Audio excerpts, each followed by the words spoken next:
Welcome to the dial view. September వచ్చిందంటే చాలు technology మార్కెట్లో వినిపించే మాట ఒకటే, ఐఫోన్ ఒక ఎడిషన్ ఎలా ఉందా అని. చాలా అంచనాలు, చాలా రోజుల ఉత్కంఠ మధ్య ఐఫోన్ 16 రిలీజ్ చేసింది యాపిల్ సంస్థ.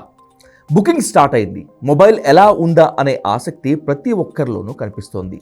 పక్కన ఎక్స్ట్రా బటన్ వదిలేస్తే ఐఫోన్ 16 కొత్తగా ఏమీ లేదు. పాత మోడల్ చూసిన ఫీలింగ్ వస్తుందే తప్ప ఐఫోన్ న్యూ మోడల్ అనిపించడం లేదు.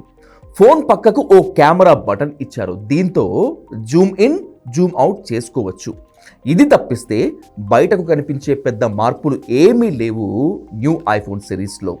అతిపెద్ద చేంజ్ ఏదైనా ఉంది అంటే అది ఐఫోన్ లోపల ఉంది.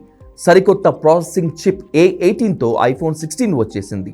ఇది Apple version of artificial intelligence అన్నమాట. మామూలుగా AI అంటే చాలా అడ్వాన్స్డ్. రియల్ టైమ్ ట్రాన్స్లేషన్ నుంచి IA1 ఫోటో ఎడిటింగ్ వరకు చాలా ఆప్షన్లు ఉంటాయి. అయితే ఐఫోన్ 16లో అవేమీ లేవు. ఇప్పటికే యుఎస్లో ఐఫోన్ 16 లాంచ్ అయింది. అయితే AIలో చాలా వరకు ఫీచర్లు ఇంకా రెడీ కాలేదని తెలుస్తోంది. ఉడికి ఉడకని గుడ్డులా సగమే డెవలప్ చేసిన ప్రోడక్ట్ను యాపిల్ లాంచ్ చేసింది. ఇంకా పూర్తిగా లేని ఫోన్ను ఎక్కువ ధరలకు సంస్థ అమ్మితే వాటిని కొంటే ఏమనాలో మీకే వదిలేస్తున్నాం. యాపిల్ ఐఫోన్లో ఒకప్పటి మ్యూజిక్ వినిపించడం లేదు, మ్యాజిక్ కనిపించడం లేదు. ఐడియాలు, డెవలప్మెంట్లు టోటల్గా తేడా కొట్టేశాయి. నిజానికి యాపిల్ సంస్థ మొత్తం అమ్మకాల్లో ఐఫోన్లే సగం.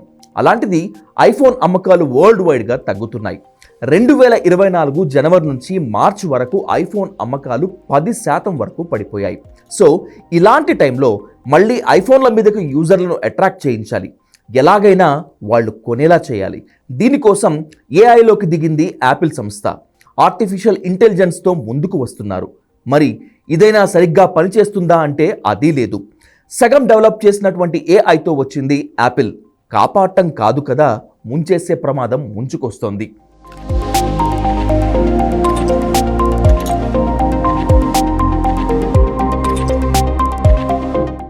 ఐఫోన్ 16 మోడల్స్ 80,000 దగ్గర స్టార్ట్ అయ్యి 180,000 వరకు ఉన్నాయి. ఇంత ఖర్చు పెట్టి కొత్త ఫోన్ కొంటే కొత్తగా ఏమైనా వస్తుందా అంటే నెంబర్ మార్చి ఐఫోన్ 15 చేతిలో పెట్టినట్లే అవుతుందనేటువంటిది పరిస్థితి. ఇదే ఇప్పుడు కొత్త చర్చకు కారణమవుతోంది. యాపిల్ సంస్థ ప్రయాణం చూస్తుంటే క్లియర్గా అర్థమయ్యేది ఒకటే, వాళ్ళ దగ్గర ఐడియాలు లేవని. ఐడియాలు లేకుండానే నడిపించేస్తున్నారు. నిజానికి ఐఫోన్ అంటే అద్భుతమైన touch experience, super camera, unique processor, ఇదే ఐఫోన్ను బెటర్ చేశాయి. ఇప్పుడు ఈ విషయాల్లో యాపిల్ వెనకబడిపోతోంది. నిజానికి కొత్త మోడల్ రిలీజ్ చేస్తున్నారంటే కెమెరాను బెటర్ చేయటము, బ్యాటరీ లైఫ్ను పెంచటము, దీని మీదనే ఏ సంస్థ అయినా కూడా వర్కౌట్ చేస్తుంది. యాపిల్ మాత్రం ఆ పని చేస్తున్నట్లు కనిపించడం లేదు. ఇక AI గేమ్లోకి యాపిల్ చాలా ఆలస్యంగా ఎంట్రీ ఇచ్చింది. ఇప్పటికే గూగుల్, శాంసంగ్ ఆర్టిఫిషియల్ ఇంటెలిజెన్స్తో ఓ ఆట ఆడుకుంటున్నాయి. ఫోల్డింగ్ AI అంటూ శాంసంగ్ చాలా అడ్వాన్స్గా వచ్చేసింది. ఆ సంస్థ ఇప్పుడు యాపిల్ను ట్రోల్ చేయటం మొదలుపెట్టింది. నిజానికి ఆ హక్కు శాంసంగ్కు ఉంది కూడా. శాంసంగ్లో AI మాత్రమే కాదు, ఇంకా చాలా ఫీచర్లు ఉన్నాయి. ఫ్లిప్ చేయొచ్చు, ఫోల్డ్ చేయొచ్చు. ఇప్పుడు ట్రైఫోల్డ్ ఫోన్ కూడా వచ్చేసింది. అంటే ఒక్క ఫోన్ను 3 సార్లు మడత పెట్టొచ్చు అన్నమాట. ఈ ట్రైఫోల్డ్ ఫోన్ కోసం ఇప్పటికే 3 మిలియన్ల ఆర్డర్లు వచ్చేసాయి. ఇలా మొబైల్ ఫీచర్ల విషయంలో శాంసంగ్ సంస్థలు ట్రెండ్ క్రియేట్ చేస్తుంటే యాపిల్ మాత్రం చాలా దూరంగా ఉండిపోయింది. పైగా మిగతా ఫోన్లతో కంపేర్ చేస్తే ఐఫోన్ ధరలు కూడా ఎక్కువ. ఐఫోన్ 16 విక్రయాలు భారీగా ఉంటే యాపిల్ సంస్థ కాంపిటీషన్లో ఉంటుంది, లేదంటే కష్టమే. అందుకే AI రేస్లోకి ఎంటర్ అయింది. ఫోన్లు కాకుండా మిగతా ప్రోడక్ట్స్ విషయంలో యాపిల్ చాలా ప్రయత్నాలు చేసింది, ఏదీ వర్కౌట్ కాలేదు. లాస్ట్ ఇయర్ వర్చువల్ రియాలిటీ హెడ్సెట్ను లాంచ్ చేశారు, అది కూడా వర్కౌట్ కాలేదు. ఇప్పుడు ఐఫోన్ సేల్స్ కూడా చాలా దారుణంగా పడిపోతున్నాయి. వరల్డ్ వైడ్ మొబైల్ మార్కెట్లో శాంసంగ్కు 20% షేర్ ఉంది. యాపిల్ విషయం వచ్చేసరికి అది 17కు పడిపోయింది. యాపిల్ ఏమిస్తామని చెప్తుందో శాంసంగ్ ఇప్పటికే ఇచ్చేసింది.